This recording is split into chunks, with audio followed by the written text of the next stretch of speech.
नमस्कार, ANB news देख रहे हैं आप और आपके साथ मैं हूं हिमांशी नेगी। बुलेटिन की शुरुआत करते हैं। खबर उत्तराखंड से है। राष्ट्रपति द्रौपदी मुर्मू 3 दिवसीय उत्तराखंड दौरे पर हैं। वहीं आज राष्ट्रपति मुर्मू बद्रीनाथ धाम में दर्शन के लिए जाएंगी और वहां से सीधे श्रीनगर में हेमवती नंद बहुगुणा विश्वविद्यालय के दीक्षांत समारोह में हिस्सा लेंगी। इसके बाद शाम को फिर देहरादून पहुंचेंगी और रात्रि विश्राम राजभवन में करेंगी। राष्ट्रपति के दौरे को लेकर प्रशासन पिछले कई दिनों से तैयारियों में जुटा हुआ है। सुरक्षा व्यवस्था के पुख्ता इंतजाम किए गए हैं। सुरक्षा के मद्देनजर पुलिस प्रशासन की टीमें अलर्ट मोड पर हैं।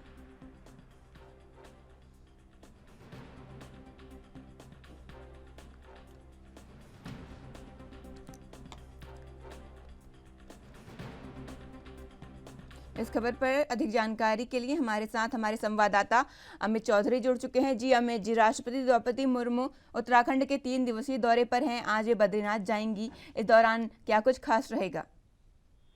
हाँ बिल्कुल, देखिए राष्ट्रपति द्रौपदी मुर्मू की अगर बात करें तो उत्तराखंड के 3 दिवसीय मौके पर हैं और दौरे पे हैं और ये उत्तराखंड के लिए बड़ा मौका है क्योंकि राष्ट्र की प्रथम महिला यानी राष्ट्रपति उत्तराखंड पहुंची हुई हैं और उनके तमाम कार्यक्रम यहाँ लगाए गए हैं। कल बीते रोज की अगर बात करें तो कल मंगलवार के दिन उनका यहाँ पर पंतनगर विश्वविद्यालय के दीक्षांत समारोह में उन्होंने शिरकत की थी। और अगर आज की बात करें तो आज राष्ट्रपति MI-17 है हेलीकॉप्टर से DDC हेलीपैड में आज सुबह करीब 9:20 पे बद्रीनाथ हेलीपोर्ट के लिए रवाना हो चुकी है और उसके बाद बद्रीनाथ उनका जाने का कार्यक्रम है। 11:40 पर बद्रीनाथ से वो रवाना होंगी और करीब 12:30 बजे श्रीनगर हेलीपैड पर पहुंचेंगे। उसके बाद उनका जो कार्यक्रम है श्रीनगर हेलीपैड से राष्ट्रपति वहां पर रहेगा और शाम को 5:30 बजे वो वहां से रवाना होकर 4:40 पे तो यहाँ पर DDC हेलीपैड देहरादून पहुंचेंगे और तमाम कार्यक्रम उनके यहाँ पर लगाए गए हैं। साथ ही कल उनकी रवानगी है अपने विशेष विमान से। वो 12:05 पर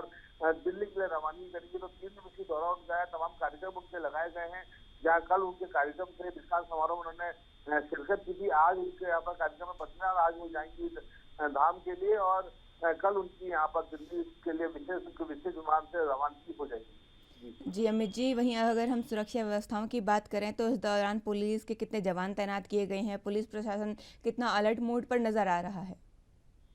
हाँ देखिए, बिल्कुल जब राष्ट्रपति के कार्यक्रम की जब सूचना उत्तराखंड सरकार को मिली थी और जब कार्यक्रम जारी किया गया था उसके बाद से ही उत्तराखंड सरकार के द्वारा यहाँ पर तमाम तैयारियां की जा रही थी। उनमें जहाँ जहाँ कार्यक्रम थे वहाँ पर खास पुख्ता इंतजाम किए गए हैं पुलिस प्रशासन के और यहाँ पर पुलिस प्रशासन की जो तमाम टीमें हैं वो व्यवस्था को लेकर के अलर्ट जोन पर है और यहाँ पर रूट डाइवर्जन भी कहीं ना कहीं उसको लेकर के किया गया था। यहाँ पर को पहुंचने को लेकर के आज भी वो बद्रीनाथ धाम के लिए जा रही है तो वहाँ पर भी सुरक्षा के पुख्ता इंतजाम किए गए हैं और उसका जब वो देहरादून वापसी करेंगे तो उसके बाद जिन जिन जगह पर उनके कार्यक्रम रहेंगे वहाँ पर रूट डाइवर्जन किया जाएगा और जो सुरक्षा के पुख्ता इंतजाम वहाँ पर लगातार किए गए। यहाँ पर कई प्लाटून यहाँ पर तैनात कर दी गई है और उनके वहाँ आसपास क्योंकि यहाँ पर जीरो जोन रखा गया है तो उसको लेकर के तमाम यहाँ पर तैयारी की गई है। और सुरक्षा दृष्टि की बात करें तो यहाँ पर जो सुरक्षा दृष्टि जो व्यवस्था है वो पूरी चाक चौबंद की गई है और साथ ही उनके यहाँ पर जो दौरे में किसी प्रकार से कोई व्यवधान ना हो उसको लेकर के यहाँ पर प्रशासन खासा मुस्तैद बना हुआ है। जी अमित जी, अगर हम वहीं राष्ट्रपति के दौरे की बात करें तो वे यहाँ श्रीनगर में भी जाएंगी, वहाँ पर एक दीक्षांत समारोह में हिस्सा लेंगी। जी बिल्कुल, दीक्षांत समारोह उन्होंने हिस्सा ले रहा है श्रीनगर में और पंतनगर यूनिवर्सिटी की बात करें तो यहाँ पर राष्ट्रपति पहुंची थी। उसके बाद तमाम तरीके से उनकी यहाँ पर जब लोगों के द्वारा उनकी यहाँ पर दीक्षांत समारोह में उनके द्वारा जो बातें की गई उससे लोग कहीं ना कहीं उत्साहित दिखाई दिए और साथ ही यहाँ गढ़वाल यूनिवर्सिटी में क्योंकि उनका कार्यक्रम है और यहाँ पर उनकी तरफ से श्रीनगर में दीक्षांत समारोह में यहाँ पर भाग लेना है, शिरकत करनी है, उसको लेकर यहाँ पर तमाम तैयारी की गई है। बद्रीनाथ का उनका दौरा है और तमाम कार्यक्रम यहाँ पर रहने वाले हैं देहरादून के अंदर, उसको लेकर के यहाँ पर पूरी जो व्यवस्था है वो की गई है और साथ ही सुरक्षा की बात की जाए वो पूरी चाक चौबंद है। सरकार की तरफ से लगातार तैयारी की जा रही है उसके आने को लेकर के जो विशेष मौका है राष्ट्र की प्रथम महिला देहरादून पहुंच रही है, उत्तराखंड पहुंच रही है तो अपने आप में एक बड़ी बात है तो उसको लेकर के कहीं ना कहीं लगातार यहाँ पर तैयारी की जा रही है। जी अमित जी, तमाम जानकारी साझा करने के लिए आपका धन्यवाद।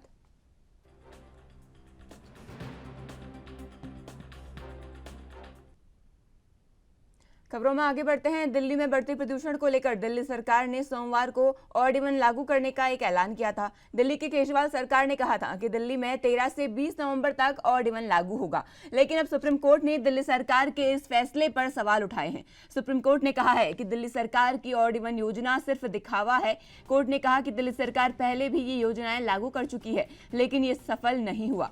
वहीं सुप्रीम कोर्ट की टिप्पणी के बाद दिल्ली सरकार के बैकफुट पर आ गई। दिल्ली सरकार ने ऑड इवन लागू करने की रूपरेखा को लेकर दिल्ली के पर्यावरण मंत्री गोपाल राय ने दिल्ली सचिवालय में दिल्ली के ट्रांसपोर्ट मिनिस्टर, ट्रैफिक पुलिस और संबंधित विभागों के अधिकारियों के साथ बैठक की। इस दौरान राय ने कहा कि सुप्रीम कोर्ट के आदेश को पढ़ने के बाद ही दिल्ली सरकार दिल्ली में ऑड इवन लागू करने पर फैसला लेगी। ट्रांसपोर्ट कमिश्नर, ट्रैफिक पुलिस के अधिकारी और एनवायरमेंट विभाग के अधिकारियों के साथ उसकी तैयारियों को लेकर के बैठक की है। बैठक के बाद अभी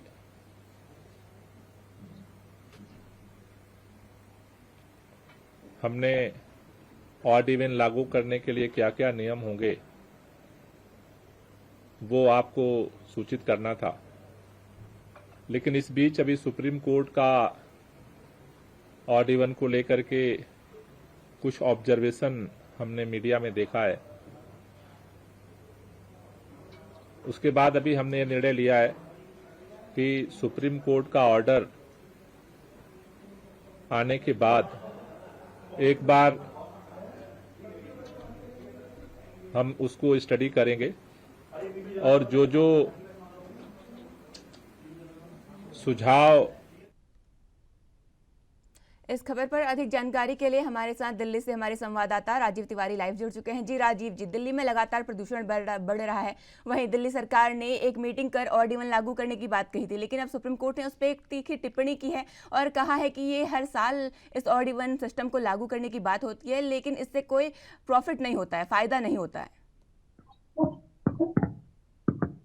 देखिए, यहाँ पर बात करें जिस तरीके से लगातार दिल्ली के अंदर पॉल्यूशन जो है वो बढ़ता नजर आ रहा है, इसी को लेकर राजनीति भी होती नजर आ रही है। मगर जिस तरीके से अब दिल्ली सरकार की बात करें तो दिल्ली सरकार के द्वारा सोमवार को एक घोषणा की गई थी जिसके अंदर कहा गया था दिल्ली के अंदर ऑड इवन जो है वो लागू किया जाएगा, मगर 13 नवंबर से लेकर 20 नवंबर तक ये लागू रहेगा। मगर यहाँ पर बात करें जिस तरीके से ऑड इवन को लेकर लगातार जो कहीं ना कहीं विवाद था, क्योंकि पिछले साल की बात करें तो कभी तब भी ऑड इवन लागू किया गया था। हर बार कहीं ना कहीं पॉल्यूशन की स्थिति हर सर्दियों के अंदर बढ़ती हुई नजर आती है। इसी को लेकर अब सुप्रीम कोर्ट की तरफ से भी आदेश जारी किया गया है कि ये कहा गया है कि हर बार ऑड इवन जो है वह लागू किया जाता है, मगर तब भी कहीं ना कहीं पॉल्यूशन की स्थिति में सुधार देखने को नहीं मिलता और लगातार पॉल्यूशन जो है वो बढ़ता हुआ नजर आ रहा है। और इसकी जानकारी जैसे ही दिल्ली सरकार के पर्यावरण मंत्री गोपाल राय तक पहुंची तो उन्होंने कहीं ना कहीं ट्रांसपोर्ट अधिकारियों से के साथ साथ और पर्यावरण अधिकारियों के साथ साथ और यहाँ तक कि लगातार कहीं ना कहीं ट्रैफिक पुलिस के साथ साथ बैठक की और तमाम अधिकारी जो थे वो भी मौजूद रहे और ये कोशिश की जा रही है कि अब दिल्ली के अंदर ऑड इवन तो लागू करना है, मगर उसको किस तरीके से सफल बनाना है ये कोशिश की जाएगी। क्योंकि अभी तक दिल्ली के अंदर लगातार जो पॉल्यूशन बढ़ रहा है उससे आम जनता की सांसों पर खतरा जो है वो बनता हुआ नजर आ रहा है। यहाँ पर दिवाली भी नजदीक आती नजर आ रही है, उसको लेकर भी कहीं ना कहीं दिल्ली सरकार के द्वारा पटाखों पर रोक लगाई गई थी, कंसेशन साइडों पर रोक लगाई गई थी, मगर वो कंसेशन साइडों पर अभी भी धड़ल्ले से काम चलता हुआ नजर आ रहा है। यहाँ तक कि दिल्ली के अंदर स्मॉग टावर लगाए गए थे, मगर वो स्मॉग टावरों का भी कोई फायदा जो है वो देखने को नहीं मिल रहा है, जिसकी वजह से आम जनता जो है वो परेशान है। और इसी को लेकर अब सुप्रीम कोर्ट की तरफ से भी कहीं ना कहीं टिप्पणी दी गई है, उसको लेकर अब दिल्ली सरकार की तरफ से कोशिशें की जाएगी कि ऑड इवन को किस तरीके से लागू करना है और यहाँ तक कि दिल्ली के अंदर और कितनी प्रक्रिया अपनानी होगी, चाहे वो रेड लाइट ऑन और गाड़ी ऑफ की प्रक्रिया हो या फिर कंसेशन साइडों पर तमाम नियमों को बनाने की बात की गई हो, फैक्ट्रियों से निकलने वाले धुएं की बात की गई हो, और या फिर क्या है पराली का धुआं जो है वो दिल्ली के अंदर जो पॉल्यूशन आ रहा है उसको लेकर हो। तमाम तरीकों से कहीं ना कहीं अब निरीक्षण किया जाएगा और जैसे जैसे दिवाली नजदीक आ रही है वैसे वैसे कहीं ना कहीं पटाखों का पॉल्यूशन भी देखने को मिल रहा है। जी राजीव जी, तमाम जानकारी साझा करने के लिए आपका धन्यवाद। दिल्ली में लगातार पोल्यूशन का स्तर बढ़ता जा रहा है। ऑड इवन लागू करने की बात दिल्ली सरकार ने की थी, लेकिन अब सुप्रीम कोर्ट ने उस पर तीखी टिप्पणी की है।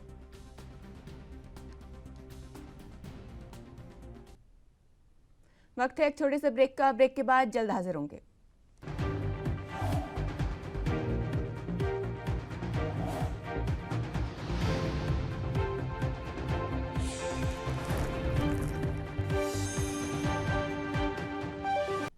ब्रेक के बाद स्वागत है आप सभी का। खबरों की ओर रुख करते हैं। कोविड बॉडी बैग घोटाले को लेकर मुंबई महानगर पालिका की पूर्व मेयर किशोरी पेडनेकर को ईडी ने समन भेजा है। उद्धव ठाकरे गुट की नेता किशोरी को एनफोर्समेंट डिपार्टमेंट ने आज पूछताछ के लिए बुलाया है। ईडी ने बीएमसी के एडिशनल कमिश्नर पी वेलरासु को मंगलवार को तलब किया है। बता दें कि मुंबई पुलिस और ईडी कोरोना काल में हुए कथित घोटाले को लेकर मुंबई नगर निगम द्वारा दिए गए ठेके की जांच कर रही है।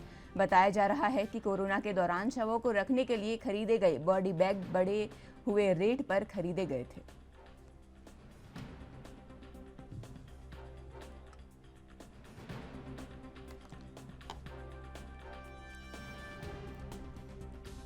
इस खबर पर ज़्यादा जानकारी के लिए हमारे साथ मुंबई से हमारे संवाददाता सत्यप्रकाश सोनी जी जुड़ चुके हैं। जी सत्यप्रकाश जी, कोविड बॉडी बैग घोटाले को लेकर आज मेयर किशोरी पेडनेकर को तलब किया गया है, ईडी ने समन जारी किया है।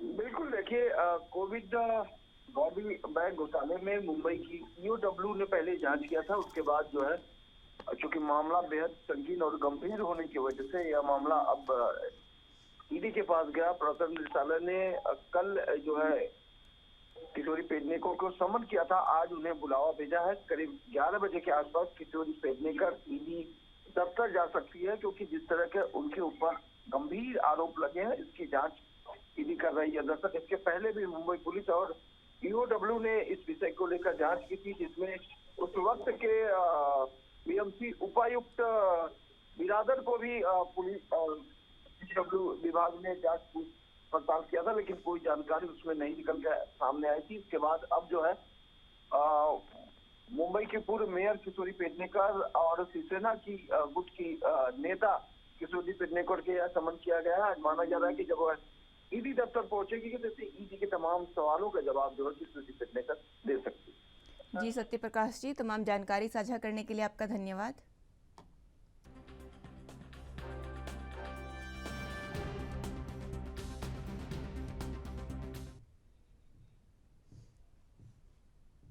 खबरों में आगे बढ़ते हैं। हरियाणा में अब हॉट एयर बैलून सफारी का भी लोग मजा ले सकेंगे। पंचकुला के पिंजौर से इस एडवेंचर की शुरुआत हो गई है। मुख्यमंत्री मनोहर लाल ने इसका शुभारंभ किया है। सीएम मनोहर लाल ने इस स्पोर्ट्स की शुरुआत पहली उड़ान भर के की। इस मौके पर विधानसभा अध्यक्ष ज्ञानचंद्र गुप्ता, कैबिनेट मंत्री कंवरपाल गुर्जर मौजूद रहे।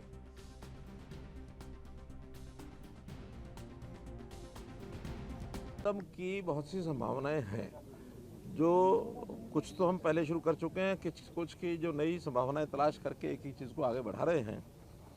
जैसा पिछले दिनों में टिक्कर ताल के ऊपर वाटर स्पोर्ट्स, एडवेंचर स्पोर्ट्स, इस नाते से हमने और कार्यक्रम किए थे, आप लोगों को सबको जानकारी आप आए थे। आज उसी कड़ी में इस उत्तर हरियाणा के क्षेत्र में और ख़ास करके हिमाचल का गेटवे ऑफ हिमाचल जिसको हम कहते हैं, तो हॉट एयर बैलून, ये चर्चा बहुत दिनों से कंपनी के साथ चल रही थी। हालांकि बहुत वायबल उनको अभी ये प्रोजेक्ट नहीं था, तो हमने एश्योर किया कि आपका जो वीजीएफ के नाते से जो नुकसान लॉस है 2 साल तक हरियाणा सरकार देगी। उनके साथ सारी बातचीत होने के बाद और आज ये हॉट एयर बैलून का जो एक प्रोजेक्ट है, इसको आज शुरू किया गया है। एक ट्रिप प्रातःकाल ये सनराइज के समय से पहले इनको करना होता है, क्योंकि उनकी अपनी कंडीशंस होती हैं, हवा की कंडीशन और मौसम का सारा, और ये जो वादी है, वैली है, इसके अंदर उनको सूटेबल ये जगह मिली है। ये सब लोग एक हाई एंड के जो टूरिस्ट होते हैं, उनके लिए एक ये सर्विस है, तो उस नाते से अपना ये जो उनका एक प्रकार रहता है संपर्क करने का, वो करेंगे।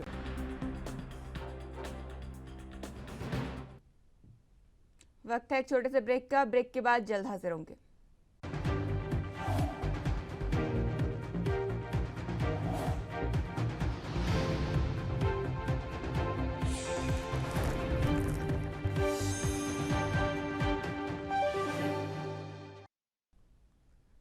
ब्रेक के बाद स्वागत है आप सभी का। खबरों की ओर रुख करते हैं। छत्तीसगढ़ में होने वाले विधानसभा चुनाव को लेकर सभी राजनीतिक पार्टियां इसकी तैयारियों में लगी हुई हैं। ऐसे में छत्तीसगढ़ में लगातार राजनीतिक दलों के स्टार प्रचारकों का चुनावी प्रचार भी प्रदेश के कई क्षेत्रों से हो रहा है। प्रदेश के दिग्गज नेताओं का आना जाना लगातार जारी है। इसी कड़ी में 9 नवंबर को बीएसपी सुप्रीमो मायावती छत्तीसगढ़ चुनावी प्रचार के लिए आ रही हैं। बीएसपी सुप्रीमो मायावती जांजगीर चांपा में दूसरे चरण के चुनावी प्रचार के लिए आ रही हैं। मायावती जिले के जेजेपुर विधानसभा में आम सभा को संबोधित करेंगी।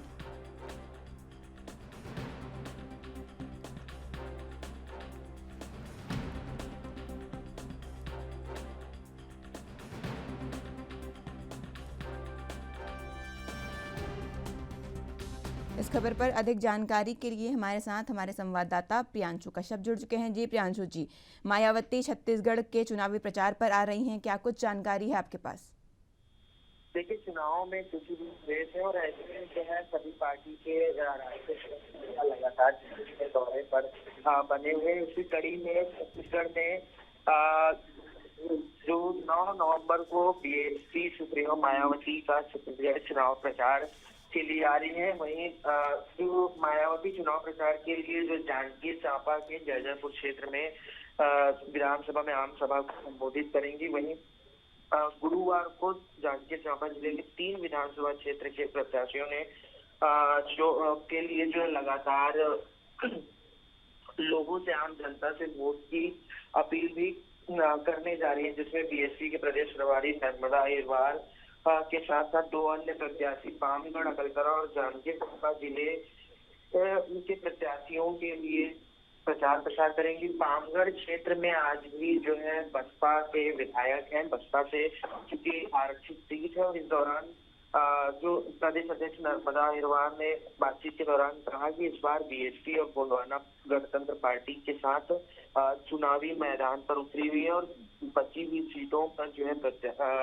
जो प्रत्याशी है उनको लेकर जो है लगातार प्रचार प्रसार किया जा रहा है। क्योंकि उत्तर प्रदेश की बात करें तो मायावती जो राजनीति की बहुत बड़ा चेहरा राजनीति में देखने को मिलता है बीएसपी में, ऐसे में जो है लगातार उनका मतलब पहले छत्तीसगढ़ आना जो है एक तरह से कह सकते हैं कि जो बीएसपी के प्रत्याशी हैं उनका और जो बीएसपी के कार्यकर्ता हैं उनका कहीं न कहीं आत्मबल और मनोबल बढ़ाने का काम करेगा। जी प्रियांशु जी, तमाम जानकारी साझा करने के लिए आपका धन्यवाद।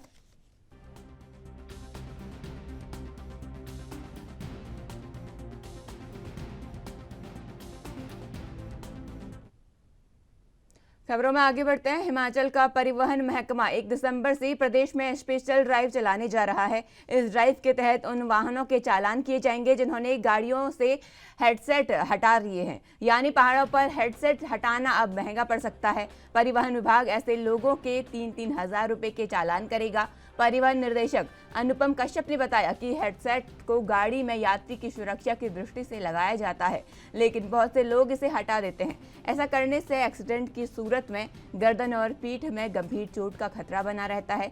इसे देखते हुए परिवहन विभाग ने मोटर व्हीकल एक्ट में पहले से मौजूद इस प्रावधान को सख्ती से लागू करने का निर्णय लिया है। अनुपम कश्यप ने बताया कि चालान के साथ साथ लोगों को जागरूक करने के लिए भी विशेष अभियान चलाए जाएंगे और लोगों को इसके महत्व के बारे में जानकारी दी जाएगी।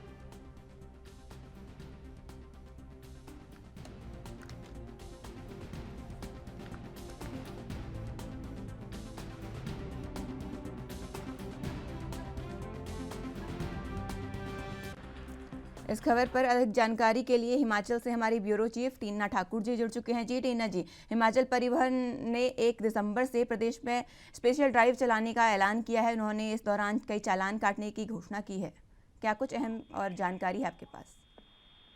जी हिमांशु, बिल्कुल। देखिए, हिमाचल में जो है 1 दिसंबर से स्पेशल ड्राइव चलाई जाएगी और ये स्पेशल ड्राइव जो है जिन लोगों ने यहाँ पे हेडरेस्ट हटा रखे हैं अपनी गाड़ियों से उनको जागरूक करने के लिए, उनके चालान करने के लिए काटी जाएगी। क्योंकि माना जाता है कि पहाड़ों में जो हेडरेस्ट है काफी जरूरी होता है, क्योंकि जब आमने सामने से गाड़ी टकराती है या गाड़ी को झटका लगता है तो गर्दन को एकदम सीधा झटका लगता है। लेकिन जो लोग हैं, मैक्सिमम लोगों ने जो यहाँ पर है हेडरेस्ट हटा रखे हैं।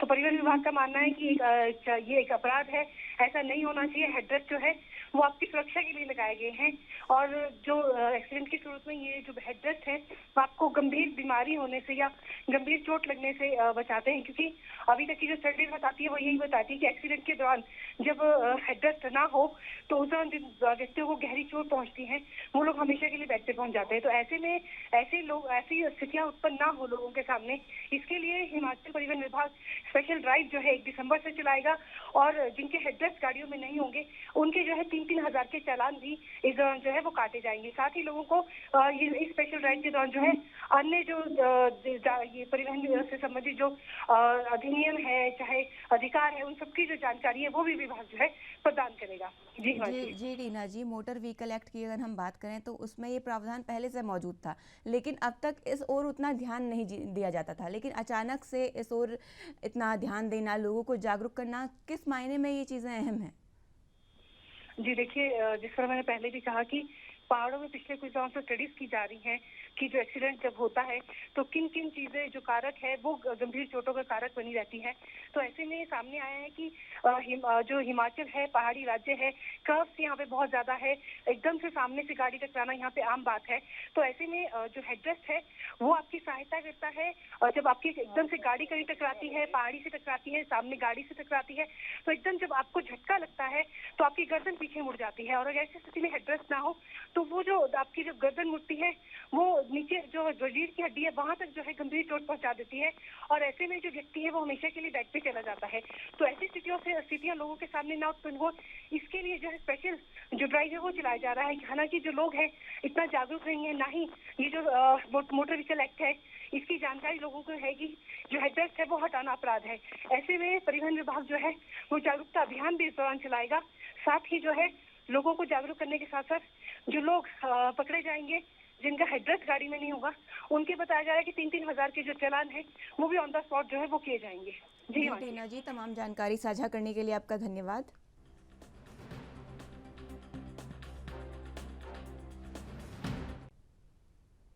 खबरों में आगे बढ़ते हैं। कमिश्नर सुश्री नवजोत कौर के नेतृत्व में नगर निगम मोहाली द्वारा जल दिवाली अभियान चलाया जा रहा है। इस अभियान के तहत नगर निगम SAS नगर सेक्टर 68 द्वारा संचालित मिशन दिवस राष्ट्रीय शहरी आजीविका मिशन के तहत महिलाओं को साफ सफाई और पानी के उचित उपयोग के बारे में जागरूक किया जाएगा। साथ ही उन्हें विस्तार से बताया जाएगा कि उनके घरों तक पानी कैसे पहुंचाया जाता है। जल दिवाली अभियान में स्वयं सहायक समूह की महिलाएं शुद्ध पानी का संदेश देते हुए नीले कपड़े पहनेंगी और नगर निगम स्वयं सहायता समूह की महिलाओं को पानी की बोतलें, बैग बेच देंगी और इसके साथ ही उन्हें जलपान कराया जाएगा। संयुक्त आयुक्त श्रीमती किरण शर्मा ने कहा कि इस जल दिवाली अभियान से स्वयं सहायता समूह की महिलाओं का आत्मविश्वास बढ़ेगा और इससे जल आपूर्ति के बारे में उनका ज्ञान भी बढ़ेगा।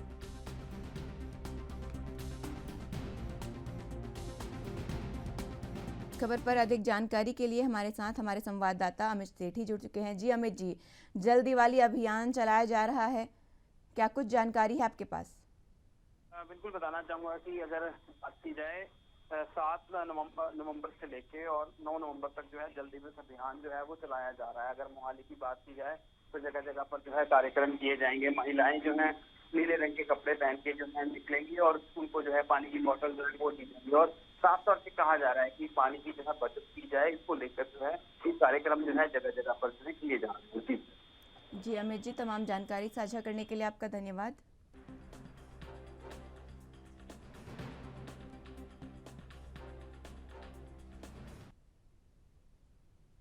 खबरों का सिलसिला यूं ही जारी रहेगा। फिलहाल मेरे साथ इस बुलेटिन में इतना ही। तमाम खबरों के लिए बने रहें ANV न्यूज़ के साथ। नमस्कार।